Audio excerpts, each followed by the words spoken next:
Video record, ये जो video record, ये क्लास का जो रिकॉर्डिंग है, कोई कंपाइल यस सर। करना है क्या?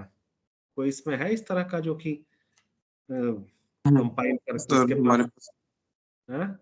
यस सर रिकॉर्डिंग्स हैं। यस सर सारे रिकॉर्डिंग्स अरे यार, तुम बहुत अच्छे आदमी हो। नहीं नहीं, यू आर गोइंग वेल। ठीक है, इसी तरह से काम करते रहिए। ये जो है तो मुझे कैसे मिलेगा at the end of the class? क्योंकि मैं जरा सुनना चाहता हूँ। Once you just hear your lecture, you clearly get the idea what are the shortcomings और व्हाट आर द स्ट्रेंथ, और at least you know means what are the areas of improvement. ठीक है, तो how sir can you? Actually हाँ बोलो। sorry sir, just want to say that actually we have a YouTube channel and in that we have a playlist for every subject, every theory class. So I can share that playlist of the signal system classes. तो तुम जो है YouTube channel, अगर उसका link share करोगे तो उस पे सारे लेक्चर्स होंगे? Yes sir, so we have that. अरे यार, अच्छा, ये सब काम, चलो ठीक है। सर ठीक है। इशू है क्या? अरे, तो पता नहीं कैसे होंगे हम लोग के लेक्चर। चलो ठीक नहीं है, सर, कैसे शेयर, देखिए अच्छे। चलो ठीक है, शेयर करना। यस ठीक है, okay. Yes okay, let me go to the, देखिए ऐसा है, थोड़ा सा अगला लास्ट वीक होगा, थोड़ा सा मैं स्पीड अप करूंगा। एक दो तीन टॉपिक्स हैं। एक तो आपका फोरियर ट्रांसफॉर्म है, आपने पढ़ा है फोरियर ट्रांसफॉर्म, कोई दिक्कत नहीं है। लेकिन means something about the Fourier transform and how it is. हमारा फोरियर ट्रांसफॉर्म से मतलब नहीं है, हमारा मतलब है सिग्नल सिस्टम से, कि हमारे पास कोई कॉम्प्लेक्स सिग्नल है, पीरियोडिक सिग्नल है, ठीक है, उसको हम देख लेंगे। और अपीरियोडिक है तो उसको हम कैसे देखेंगे, and how the Fourier series and Fourier transform are related. Then discrete Fourier transform, you may not be exposed to discrete Fourier transform. Then there is another transform, that is a Z transform. So I have got some slides, not my slides, but good slides prepared by one of the co-authors of the book itself. So I will be just going through those slides so that we can just complete the things very quickly. And since you have already got the exposure, you have already done the Fourier transform, so I think you will not face much problem. Okay, so let me go to the, so I have just compiled few problems. uh, so last time I just tried to solve a simple problem, you showing all the steps. Now just go through these problems. Determine the Fourier series representation of this. This is a discrete cosine function. Then this is a summation of two sinusoidal signals, and this is the square of a cosine signal. Okay. So you can easily solve it, or you can easily represent using Fourier series by using a Euler's formula. अब यहाँ पे क्या है कि whatever this is nothing but this is a W naught, ठीक है। क्योंकि एक important point ये है कि you have to find the uh, period period of the signal, that is a or sequence, that is n naught. So omega naught is pi by 4, so you can compute the n naught, which is 8. Okay, now you can use the Euler's formula and you can represent this signal as a e to the power j omega omega omega j theta plus e to the power minus j theta upon 2. ठीक है, and so this is represented like, so you have represented the signal in exponential form, and this is your, यहाँ पे क्या है, ये आपका omega naught है, this is your omega naught, this is your omega naught, this is your omega naught. और ये क्या है, यहाँ पे k की वैल्यू क्या है, k की वैल्यू 1 है, और यहाँ k की वैल्यू क्या है, -1 है। ठीक है, तो अब क्या है, k एंड, देखिए दो ही कंपोनेंट्स इसमें आ रहे हैं, k और -k है। ठीक है, अच्छा, आपको ये पता है इसका मतलब क्या है, कि जो दो कॉफिशिएंट्स हैं, दो ही कॉफिशिएंट्स होंगे। ए के से जनरली रिप्रेजेंट करते हैं, यहाँ पे हमने पता नहीं कहीं और से लिया होगा तो सी ले लिया। So C1, so this is half, and C minus 1 is half. दो coefficients है. So this is a Fourier series. You can say this is a Fourier series representation with a only two components. ठीक है, k equal to 1 and k equal to minus 1. And you know this. So if you have to plot the spectrum, you can easily plot it. क्योंकि क्या है, ck equal to ck plus 1, ठीक है, plus n, और n here n is a 8. So c minus 1 will be c minus 1 plus 8, यानी कि c7. c1 will be equal to c9. अब क्या है कि ये जो है, अब देखिए, जो पिछला प्रॉब्लम मैंने दिखाया था उसके पहले मैंने इस पे वर्कआउट किया था, देन आई गॉट कंफ्यूज्ड. ये देखिए क्या है कि इसका मतलब ये है कि हमें क्या करना है, हमें अगर मैंने स्पेक्ट्रम प्लॉट किया, ठीक है ना, I can plot the spectrum, ठीक है, यहां से फिर मैं इसमें 8 ऐड कर दूंगा, C15 पे चला जाऊंगा, and I will be keep on plotting it. There is, it's fair. अब क्या है, उस स्पेक्ट्रम में कोई सा भी 8 कंसेक्यूटिव सीक्वेंस लेके अगर मैं ऐड कर दूंगा, so I will be getting my signal. So that is the concept. Sir C0 for all other k. अब यहाँ पे देखिए वो मैंने काट दिया था, काटने की जरूरत नहीं है, ठीक है ना, ये मेरा पहले का था. देन सो अब यहाँ पे क्या है, काटने की जरूरत नहीं है, आप ठीक है, ये आ रहा है, लेकिन हमको जब कंप्यूट करना है तो either I will go from 0 to 7 या 1 से 8 जाऊंगा, मैं कहीं पे, मतलब I can take any 8 consecutive terms and I will be getting 2 components in that. That's for sure. And I will add up those 2 components and I will get my signal. ठीक है. Okay, so this is the first problem.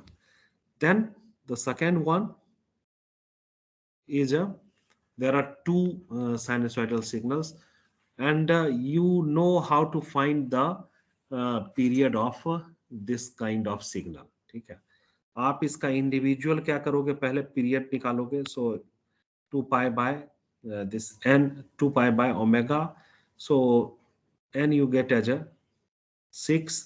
यहाँ पे आपको जो n की value मिलती है वो क्या मिलती है, 8 मिलती है. तो जो पीरियड होगा, इसका मतलब क्या है, n1 by n2, so it is a rational number. ये कहीं आपको पहले चैप्टर में पढ़ाया था, ठीक है. रेशनल नंबर का है, इसका मतलब क्या है, पीरियोडिक है.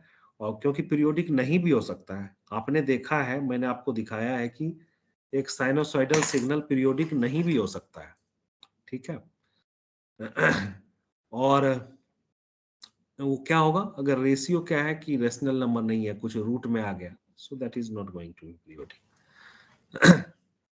Then the signal xn is periodic with a period equal to LCM of n1 n2. ठीक है, आपने LCM ले लिया, so LCM you get as a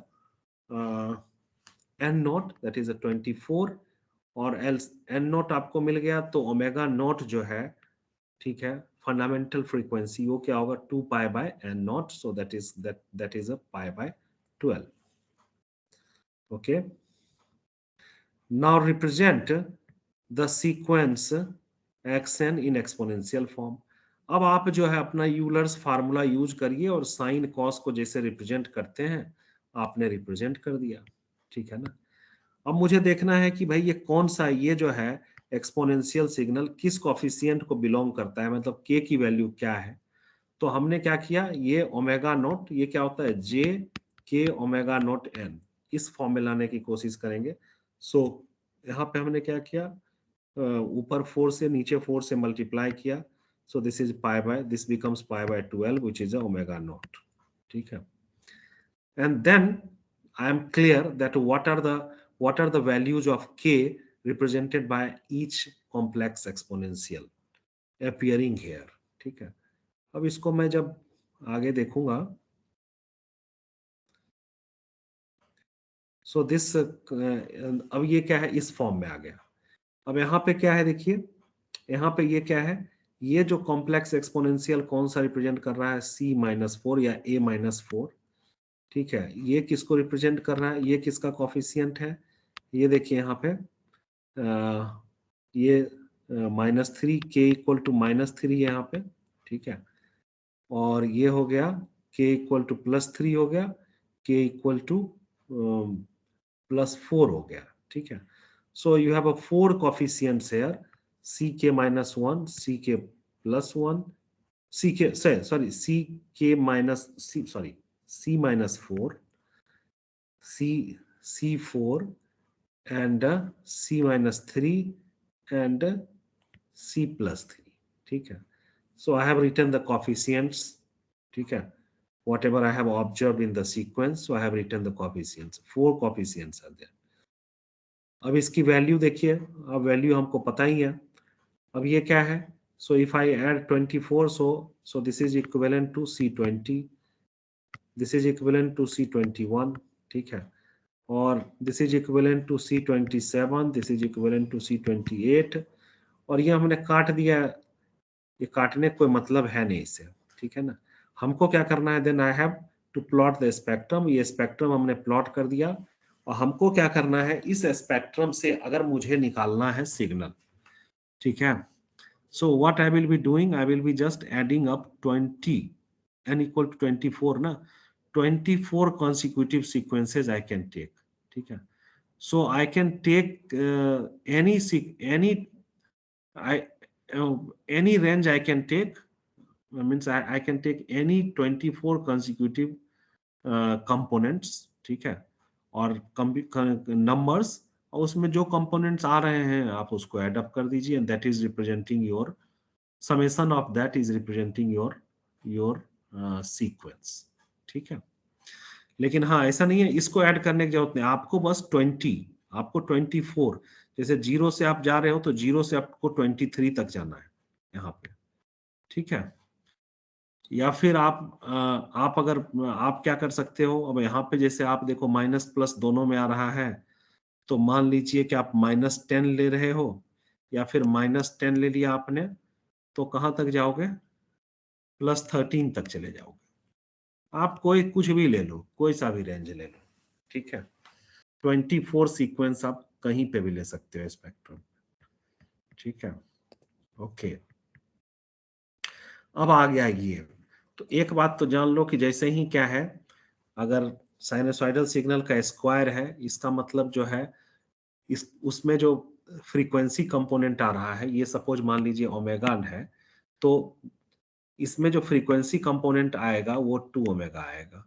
अगर क्यूब रहेगा तो 3 ओमेगा आएगा. You might have observed it, otherwise you can just work it out.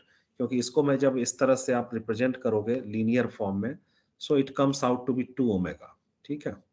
It comes out to be 2 omega. So the signal xn is this one plus ये, इसकी frequency तो 1 हो गई. ठीक है. और ये क्या है आपका? ये जो है आपका this is omega which is nothing, omega naught, sorry, या दिस इज योर ओमेगा, या ओमेगा नोट भी यही है. And it is equal to twice of this omega. और आप जो है क्या करोगे? आपको क्या निकालना है? So omega naught is pi by 4, so you can compute n naught, so it comes out to be 8. अब 8 आ रहा है. अब आप जो है ठीक है, अब रहने दो. अब आप क्या करो? You just go by the Euler's formula to make your life more simpler. And आप क्या करो? Then you have a then you just try to find which is the value of k represented by each component. ठीक है. तो ये क्या हो रहा है? k की वैल्यू 1, ये -1, तो ये 0 रिप्रेजेंट करेगा. ठीक है. dc component. So you have a C0, C1 और C-1. ठीक है. 3 कंपोनेंट्स हैं इसमें बस.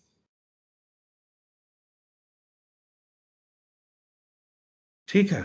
Okay. Now coming to the next problem. क्या करें? Determine the Fourier coefficient for the periodic sequence xn. अब ये सीक्वेंस देखिए. अब ये क्या है? 1 2 3. ठीक है. फिर यहां से 4 5 6 7. सो आपको पता है जो पीरियड है वो ये है. So this is your period. लेकिन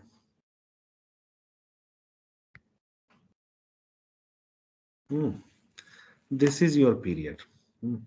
और एन नोट क्या हो गया? So from From here you can easily observe this is a n equal to 4.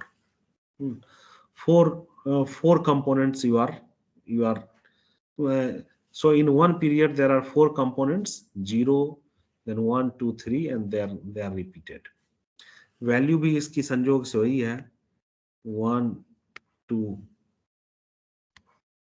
3. अब इसका क्या निकालना है आपका निकालना है इसका. सो एक तो पीरियोडिक है, discrete time, periodic sequence. You have to write the, क्या निकालना है इसका, you have to write the, you have to determine the Fourier coefficient. तो सबसे पहले हम इसका क्या निकालेंगे, n नोट मेरा निकल गया. ठीक है, n नोट निकल गया तो ओमेगा नोट निकालूंगा. 2 pi upon n note is omega naught. So omega naught is pi by 2. बहुत अच्छी बात है. अब हम देखते हैं कि जो हमारा सिंथेसिस इक्वेशन है xn, so summation goes for k terms ck e to the power j k omega naught n. अब वैल्यू सारी रख दो.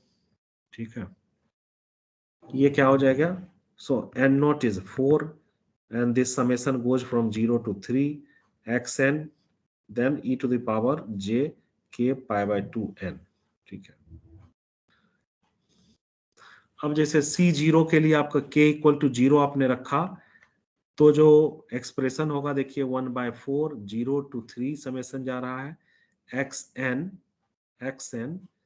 and k equal to k is having value 0, so exponential term जो है ये आएगा, ये हो जाएगा 1.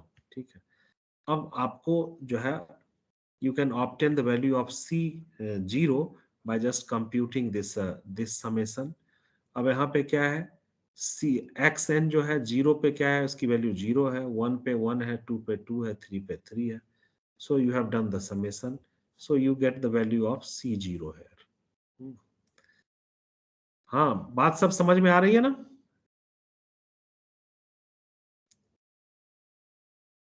हाँ भाई बच्चों,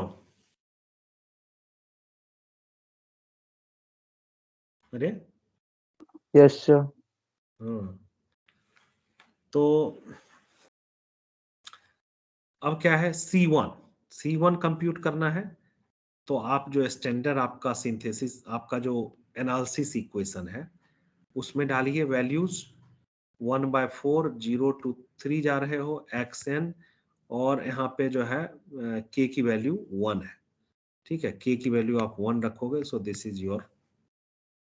अब ये क्या है, आप e to the power minus j pi by 2 को आप माइनस इसको सॉल्व करोगे, it will be coming out as a minus j. So this is the expression you have to solve. ठीक है, अब ये क्या है, xn. ठीक है, आप n की वैल्यू लो अलग अलग, 0 1 2 3.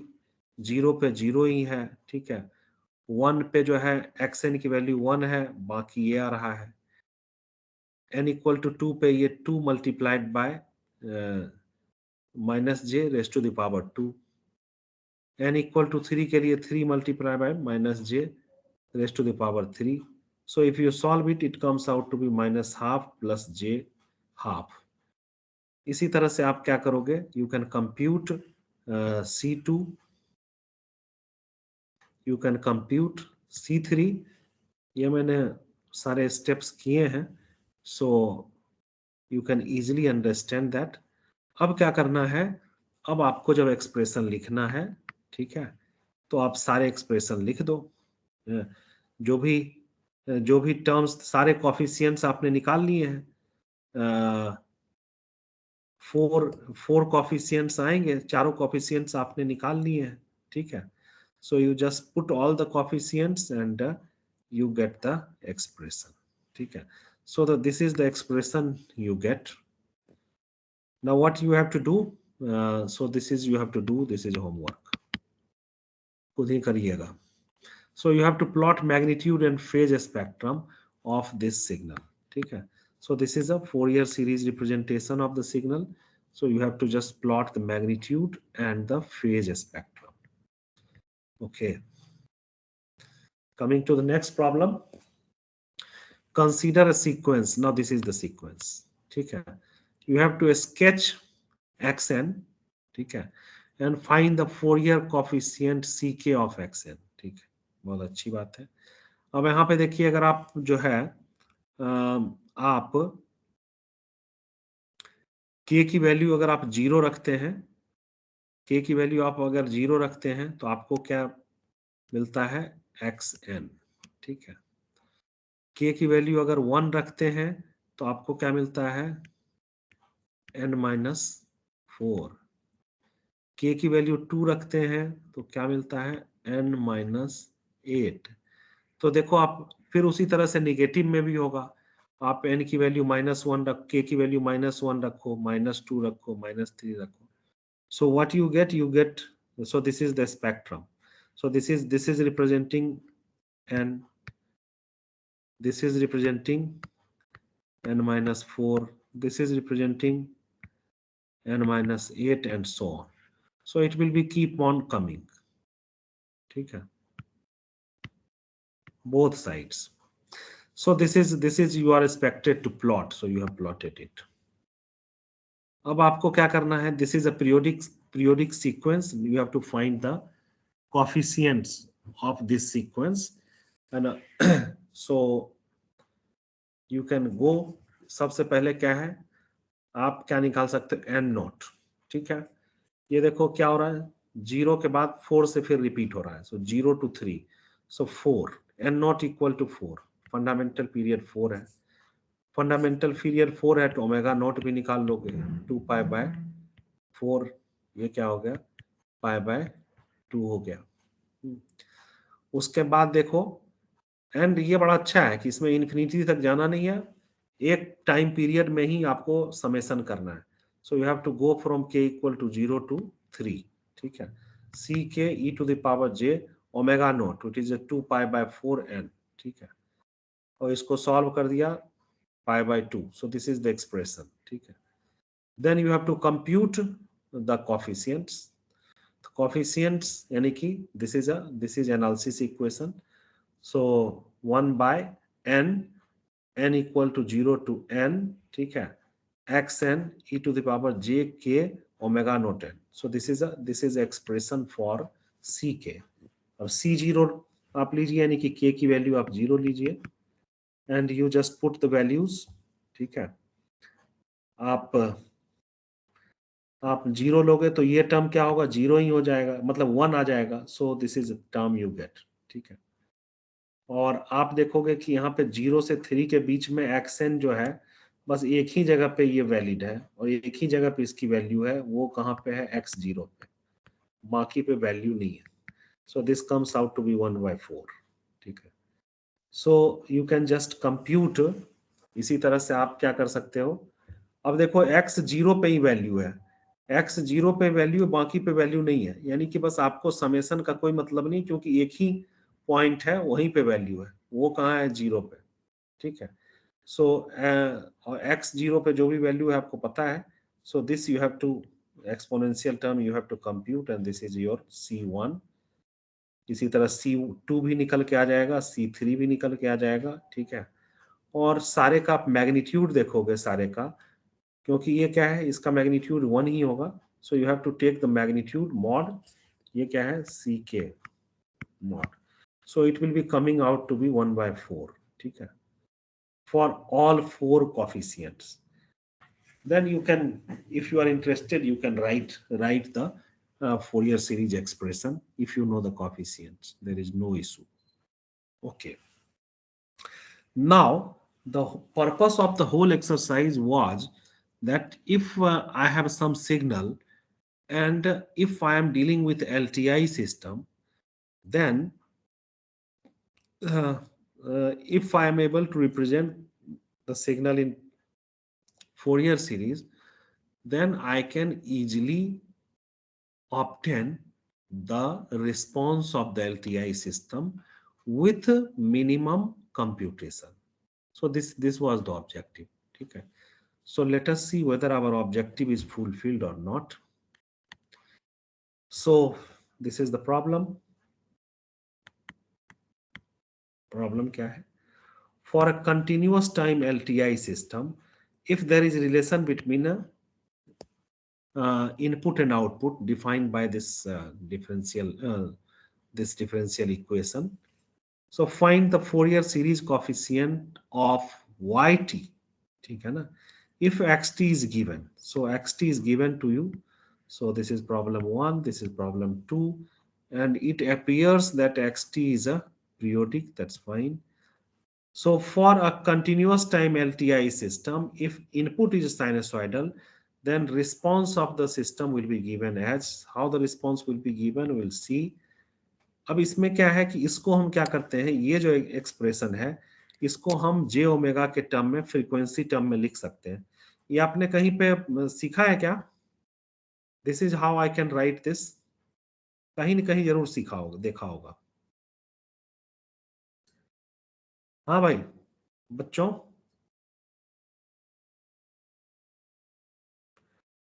बच्चों यस सर। ठीक है, बहुत अच्छे. तो डिफरेंशियल है तो ये क्या है, जे ओमेगा आ जाता है.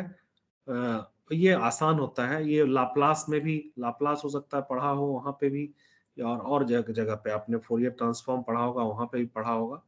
So this you can write as a 4y j omega, आपने फ्रीक्वेंसी टर्म में लिख लिया. ठीक है. और ये क्या होता है, दिस इज गोइंग टू, आगे पढ़ोगे, ये क्या होता है, ट्रांसफर फंक्शन होता है, और फ्रीक्वेंसी रिस्पॉन्स और transfer function of the system which is defined as output upon input. ठीक है. Output response upon the input, so represented in frequency, represented in terms of a, in transform domain. So this gives you the frequency response of the system. So ये हम compute कर सकते हैं. So it easily comes out to be 1 by this one. अब क्या है, yt हमको पता है कि yt जो होता है वो क्या होता है, ये हमने पहले भी करके दिखाया है. So this is nothing but, ये क्या एक कांस्टेंट होगा जो कि ओमेगा पे डिपेंड करेगा, एंड मल्टीप्लाइड बाय ak. सो ये क्या है, this you get from the concept of eigen function. So this is eigen value. तो ये कॉफिशिएंट यहाँ पे क्या है y का, ये है कॉफिशिएंट. यही हमको पता करना है. यही पता करने के लिए हमको ak पता करना पड़ेगा, और ak पता करके और ये पता कर लूंगा. ठीक है. Then I will be able to compute और write yt. So therefore Fourier series coefficient fsc of yt is ak and multiplied by this term h omega naught k, where xt has a Fourier series coefficient ak. ak क्या है, Fourier series coefficient xt का है. Okay. अब ये पहला problem है, ये problem है xt. अब इसको हम आराम से फोरियर सीरीज में रिप्रेजेंट कर सकते हैं, ज्यादा परेशान होने की जरूरत नहीं. आपको क्या करना है, यूलर्स फार्मूला लिखना है, and you come to know that what you observe that there are two coefficients a1 and a minus 1. अब इसके कॉरेस्पॉन्डिंग आपको दो कोफिशिएंट्स मिलेंगे, कहाँ पे, आउटपुट पे भी मिलेंगे. और वो क्या है, देखिए b1 वो क्या होगा, a1 h j ओमेगा, और यहाँ पे क्या होगा, ये k है ना, इसमें k की वैल्यू 1 है, यहाँ पे k की वैल्यू -1 है. सो b minus 1 will be a minus 1 h minus j omega j 2 पाई, और यहाँ पे जो ओमेगा की वैल्यू है आप फंक्शन के हिसाब से रख दीजिए, and you get this expression b1 and b minus 1. और यूजिंग दिस एक्सप्रेशन इसको सॉल्व भी कर सकते हो, यू कैन सॉल्व इट. हमें थोड़ा सा डर लग रहा था, इसलिए हमने कहा बस इतना ही काफी है, और दूसरा आप लोग होशियार हो ही इतने, इसलिए हमने ज्यादा मेहनत भी नहीं की. ठीक है. तो आप इसको आराम से सॉल्व, सिंप्लीफाई कर सकते हो, and then you can just write the Fourier series expression also. ये जो है आप ये आराम से लिख सकते हो. इसमें भी दो कंपोनेंट आएंगे, दैट्स फॉर श्योर. ओके. अभी एक ये सवाल है, अब ये फिर आप होमवर्क करिए. जब वो कर लिए तो ये आप भी होमवर्क करिए. एक ही चीज थोड़ा सा ये है अलग, वो ये है. So how to handle it आप देखिए.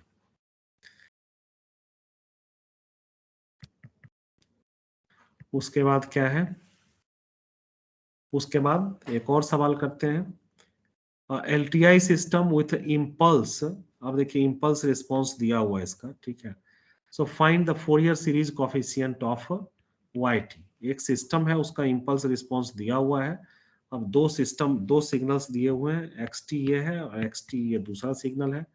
अब आपको क्या निकालना है, आपको निकालना है रिस्पॉन्स YT का फोरियर सीरीज कोफिशिएंट निकालना है। तो H अगर इम्पल्स रिस्पॉन्स दिया हुआ है तो हमने देखा है कि आप जो फ्रीक्वेंसी रिस्पॉन्स ऐसे निकाल सकते हैं। This is how you can compute the frequency response, you must have come across this. अब यहाँ पे क्या करेंगे, minus infinity to infinity integrate करेंगे। ये देखो ये मॉड है, तो मैं क्या कर रहा हूँ, माइनस इन्फिनिटी से जीरो जा रहा हूँ, तो ये क्या होगा, टी की वैल्यू माइनस टॉ होगा। और जीरो से इन्फिनिटी जा रहा हूँ तो इसकी वैल्यू टॉ होगी। Then I just simplified, exponential signal है, इंटीग्रेशन आप आराम से निकाल सकते हो। So you find the integration and solve it and you get the frequency response of the system, LTI system. So this is a frequency response.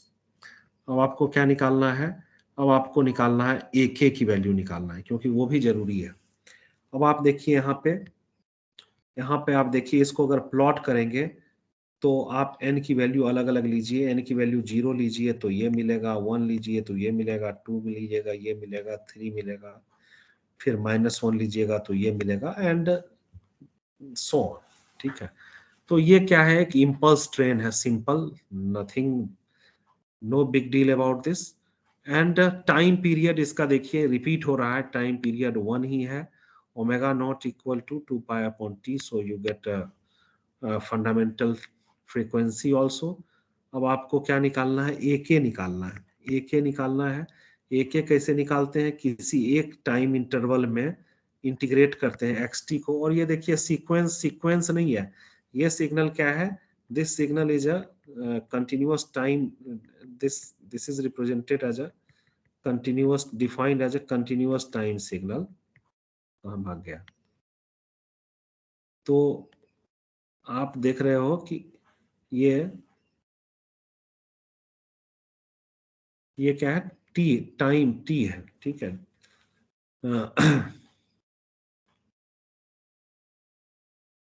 एक minute, हाँ ठीक है, ठीक है, फेयर इनफ।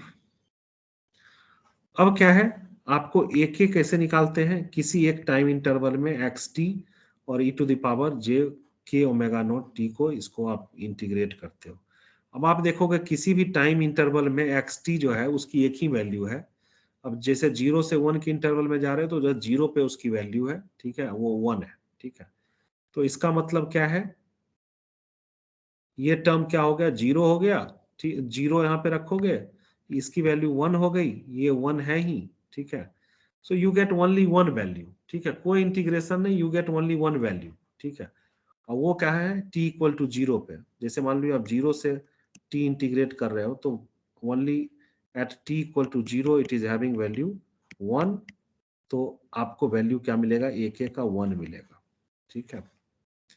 AK की वैल्यू 1 मिलेगी, यानी कि A1 A2 A3 कुछ भी ले लो, वैल्यू जो है 1 ही रहेगा। तो आप आराम से BK निकाल लो, BK equal to AK and J this thing, ठीक है। अब B1 और B2, ठीक है, A1 multiplied by this, A2 multiplied by this, A1 और A2 दोनों क्या है, 1 ही है। A1 equal to A2 equal to 1, ठीक है। तो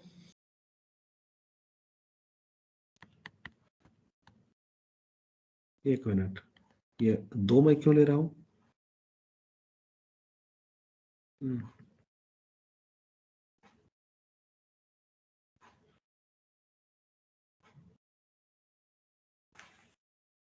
अच्छा, B1 और B2 लिया, B2 क्यों लिया,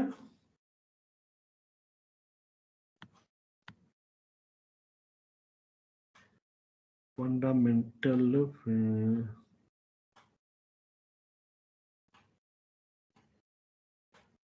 क्या था सवाल, क्या था,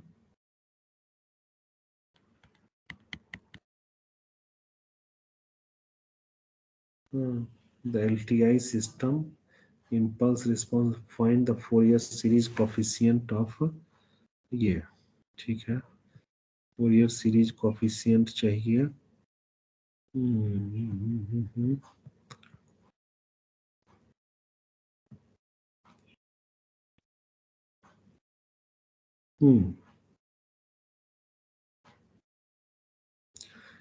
ये क्या B1 B2 ही होगा? बाकी भी तो होंगे क्या भाई बच्चों?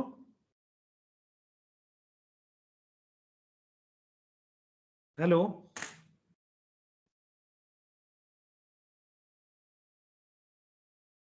Yes sir. और भी टर्म तो होंगे यहाँ पे,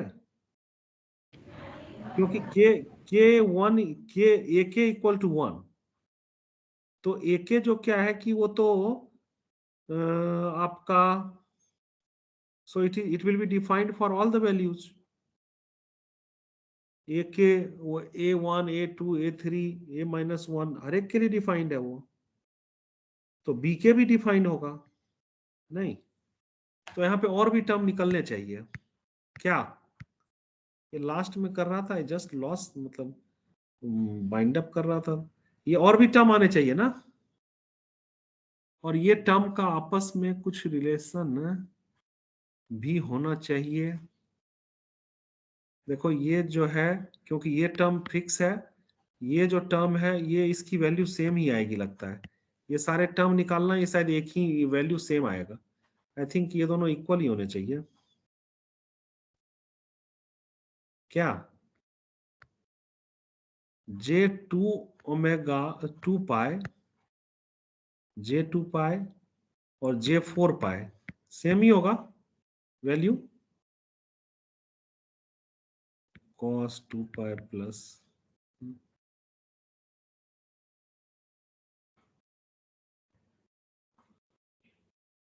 ठीक है। हाँ, ये टर्म इक्वल ही होंगे ना?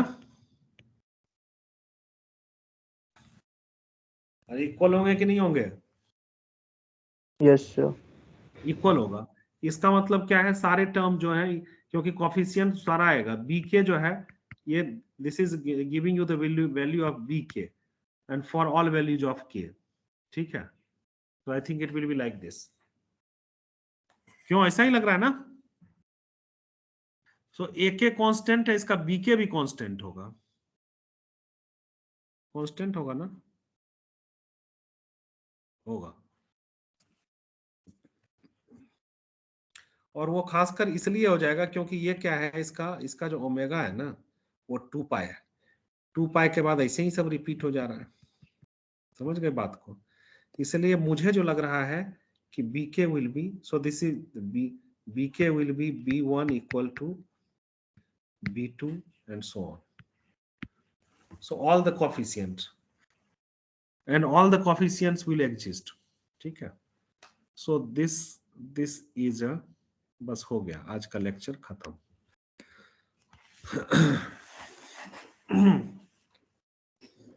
बताओ भाई, कुछ पूछना है किसी को?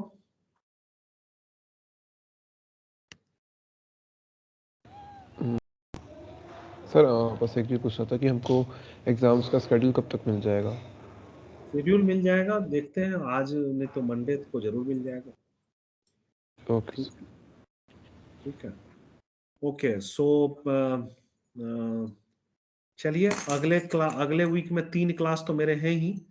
सो मंडे ट्यूसडे है, थोड़ा सा ज्यादा एक्सटेंड करना पड़ेगा तो करके, ठीक है, अगर 4 क्लास भी करना पड़े, लेना पड़े तो आप कर लीजिएगा, ठीक है, टेंशन लेने की जरूरत नहीं है।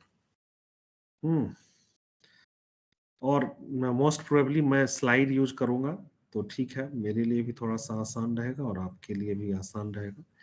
कॉन्सेप्ट्स जो है वाइबा होना है तो उसका फायदा उठाइए, 1-2 क्विज, हाँ क्विज मुझे लेना है इस वीक में, एक क्विज भी लेना है, और क्विज मैं सेकेंड चैप्टर का लूंगा, ठीक है, LTI सिस्टम का, और एक क्विज मैं लूंगा एग्जाम के बाद, जब आप एग्जाम दे दोगे तो वो एक बड़ा सा क्विज होगा, ठीक है? तो 3 क्विज मुझे लेना है। और जो लास्ट वाला क्विज होगा एग्जाम के बाद, यानी कि you have just gone through the course and means that will be, वो पूरा सिलेबस का रहेगा। ठीक है,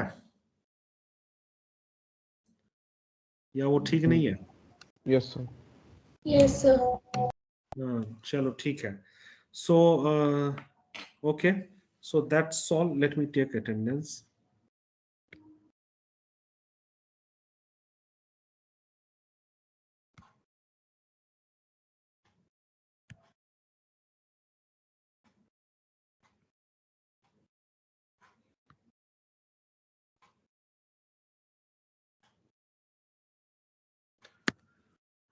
Just a minute.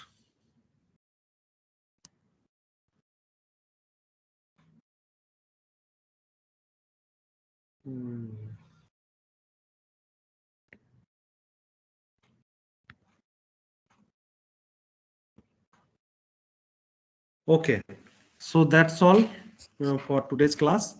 Have a good day. Thank you, sir. Thank you. Thank you, sir. Thank you. Thank you. Thank you, sir.